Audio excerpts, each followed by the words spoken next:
Hey there everybody, Popontop here. Welcome back to some more Fallout 4 mods. In today's mod we got a gun. This is a gun from Advanced Warfare. This is the NRAW Advanced Warfare BAL 27. So the BAL 27 was an assault rifle in Call of Duty Advanced Warfare, and we have it here in front of us. We also have the Obsidian Steed, because that was Advanced Warfare was one of the first games that had blueprints, and in that game you had blueprints that changed up the effect of the weapon. So usually came with a positive as a trade-off for a negative. So, for example, you'd have a gun that had like less recoil but did less damage or less fire rate or whatever, right? So like a balancing thing. The Obsidian Steed here was broken for like a long time. This was the best gun in the game. And you had to get all that stuff out of loot boxes and stuff too. It was big gross. But you can just get it for yourself here in Fallout 4 for pretty much free here. We're taking a look at the weapon right now. That's a nice looking inspect animation that's kind of on that thing here. If you want to get the weapon for yourself, you just craft it at the chemistry station. The NRAW weapons, which we have more than one to cover. These are all Advanced Warfare guns from Call of Duty Advanced Warfare, which is pretty cool. But you wanted the BAL 27, and that'll be the only one that shows up if this is the only mod you download. It's relatively small for a weapon mod. Not exactly sure the size, but it is not huge. It doesn't have a huge amount of crafting requirements here, no perks or nothing. And it does start out at 60 damage with a 5.56 ammo. I believe it has to be fully auto, and it does go fully auto. It goes burr. The reload animation is a little jank too. It's almost even too fast almost for you to see it, like how weird it looks. But it's not right. Okay, we're gonna slow the reload down so we can show that off here. But obviously, you got basic receiver stuff. You just want to make it a powerful, right? The most damage, which goes up to 77. It's not that high. We do have a regular assault rifle here, so even a standard receiver is 88. Powerful automatics 109. So we're talking that is a decent difference, right? It's not the most powerful 5.56 rifle, but with a fire rate of 100 to 81 compared to 113, your DPS might be higher depending on the damage resistances of the target you're shooting at there. But we also have the Obsidian Steed barrel on here because it has the best recoil range and sighted accuracy, but worst hip fire accuracy. But it was never ever named out of sight. That was how it was too. But you can also you kind of combo those things. I put Obsidian Steed barrel on there. The whole gun becomes Obsidian Steed. We can get more into later. We also put a suppressor on there. You can get all different kinds of recoil control here. I imagine it just gets better as it goes down here. And then, suppressor also helps with recoil, but not as much as any of the muzzle brake type barrels on there. We also can do full stock or light stock. It's decreased stability. I guess we'll put the full stock on there. We want to increase the weight, but this gun has extreme amounts of recoil. We'll show it off a little bit more. So you can do quick eject mag. We're going to put the standard on there. They're both still 32 rounds. You can't make it bigger. You can't make like a 50 round mag or something like that. We can also put the iron sights up or down. I guess if we put them down, maybe we can put on other optics, but this might not be relevant. There's another mod I have in here that I think allows you to put optics on here. So we'll put a red dot sight on here though. I believe that changes. Okay, the glow color of the scope here, is red. It's supposed to be red. Just so you guys know, I believe it was red in Advanced Warfare. How long was Advanced Warfare? It's a long time ago. And they came up with another Call of Duty. The people who made that Sledgehammer came out with World War II since then, and they're coming out with the next one. So it's been a decent amount of years. But you can also do things with the rails here, which I think is kind of interesting. Obviously, you can do your normal flashlight, laser sight stuff, but you also put a tracker, so you can make essentially like a recon scope effect, but it's like a part of your rear on the side of your gun, right?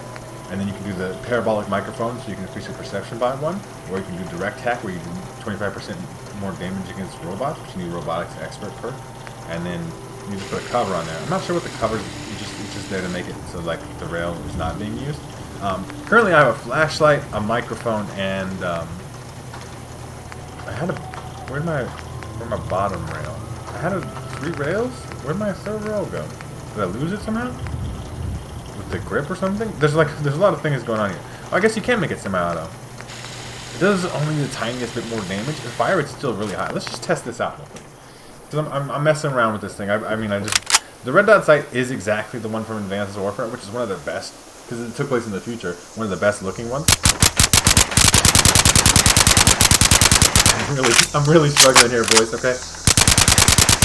Because it's 130-36, which is really quick. You can see that magazine gets pulled out too, like, it clips through the gun when you pull the mag out. So that's what I was showing off with the reload being broke. But you could totally extreme tap fire this thing. I mean, with tap fire, I guess you get some recoil if you don't try to control it at all, which would be really good. It is hard to control recoil, and I mean, I can do fine on it. It's fine enough. Automatic's obviously going to be a lot more difficult. So let's mess around with this some more. So we got full stock, down iron sights, so we can put the red outside. I guess we could show off another one. Mostly advanced warfare style scopes, right? So that makes a lot of sense, right? Like all the different scopes from that game, including in like a weird ACOG. I thought we'll put focus sights on there, I guess. Okay, so we'll put the regular laser sight flashlight combo. We got an extended foregrip on here. We could put a standard foregrip, right? But extended is better. It weighs less and it gives you less recoil, even more than the regular. So put that one on there. We're gonna put it back on full auto. We're also gonna put the fast mag back on there so we can. Because I think with the fast mag, it's really hard to even notice that the reload is causing some kind of clipping and stuff. And the reload is accurate. Besides the clipping, I'm also over encumbered right now. But the reload is covering up. Is accurate to the game, but it is kind of covered up by how quick it is. We'll get into this more. Extended foregrip, full auto. You can have a little accessory screen in here. I don't know what the number's 8. What is that? 8-45 mean?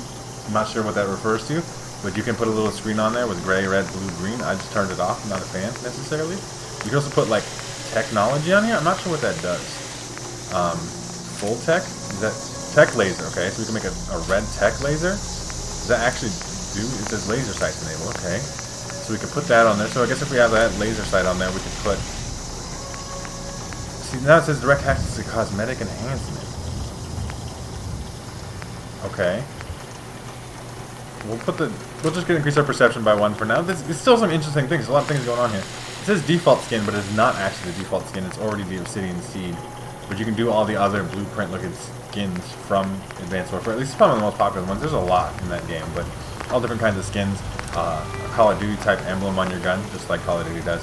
And you can put a damage modifier on here. Standard at 77, like I said, automatic is kind of low. You can maybe even do like a plus 25. And I think that's fair and balanced. Plus 50% even, depends on how you feel about it. We'll test it out in some combat at default damage and see how it goes here. So now we have a tech laser, which is a nice little red laser sight here. We got like a slightly higher zoom sight here. I know I'm over encumbered, it's fine. Full auto is just so fast. I can't, if I'm looking at the gun directly, I could be like that reload kind of clips, but like it's clipping through the gun or whatever, but at the same time, it's like, it's extremely fast, dude. That is real good. I mean, we got it fully suppressed. We got it kind of kitted out. We do have the parabolic microphone. The flashlight works. That's all, you know, functional stuff. It's a cool looking gun. I'm gonna quickly dish some stuff so I'm not over encumbered anymore, and I'll go test the weapon out in some combat, and I'll see you guys when we get there. So I did want to show off this cool running animation. This is very much from Advanced Warfare. Advanced Warfare obviously had the cool double jumping thing and stuff too, so you hardly ever saw the gun running animation. But it is there. We're here at my Zombies Arena arcade mode. We're going to test the weapon out in some combat. I also put on a scope that's supposed to highlight living targets, so we'll see how that works. We'll go to the satellite station in Libya. I don't think it really matters where we go. What should we shoot? Let's just shoot some guns. We got some tough. I mean, that just literally melted. It does work. This scope does work, which is a cool effect. I don't think I've seen too many scopes that like highlight living targets, but only when you're in the scope, right? So like only if. What? Oh no, it works. No, it works temporarily. Like so, if you highlight them, it works for a little bit afterwards, but it does. This gun is stupid. You guys. This is a big dumb gun. It's extremely for energy. I mean, it's suppressed. It can do all kinds of crazy things. You can put a long range scope on here too, make it semi-auto, and even kind of, you know, snipe at long range targets with it. I would never, myself, I'm a big fan of the full auto go burr. Get! I mean, you just walk, creeping around corners, all Call of Duty tactical style, being like, where's this man at? And then in seconds you could possibly see them. What? It's a good gun. I mean, it's very faithful to the Advanced Warfare gun. It was very much the same to me. My recoil control was poor there. But we are going to exit. That's pretty much it for this gun. It's a very solid assault rifle. The texture quality on it is maybe the one thing that's maybe like a tiny bit on the negative side. Maybe you could argue. It's not the best. But it does keep the file size down and stuff, and the gun is functionally cool. Even if you didn't play Advanced Warfare, this is a cool gun. It has lots of cool things. You can do cool laser sight things. You can do the microphone to increase your perception. You can do the cool see targets through walls scope. You know, you get all your suppressors full auto, semi-auto. You get damage modifiers if you think the weapon's too strong. I thought that was plenty strong. Like, it wasted a lot of fucking bullets, but it was like, and then they're dead, right? Like, you just melted through some gunners. So, you guys let me know what you think of the BAL 27. Is it the BAL 27? Yeah, the BAL 27. In the comment section down below. If you guys have enjoyed the video, like the video. If you didn't like the video, say no, boo, fuck Call of Duty guns in my Fallout 4, man, or whatever else stuff you want to come up with. If you guys haven't already, make sure to subscribe so we can check out more videos from me. I make Fallout 4 mods a couple times, reviews a couple times a week. You guys can check them all out. If you subscribe, it's the easiest way to do that. And pretty much other than that, you guys have a good rest of your day, or whatever it may be, and I will see you in the next episode.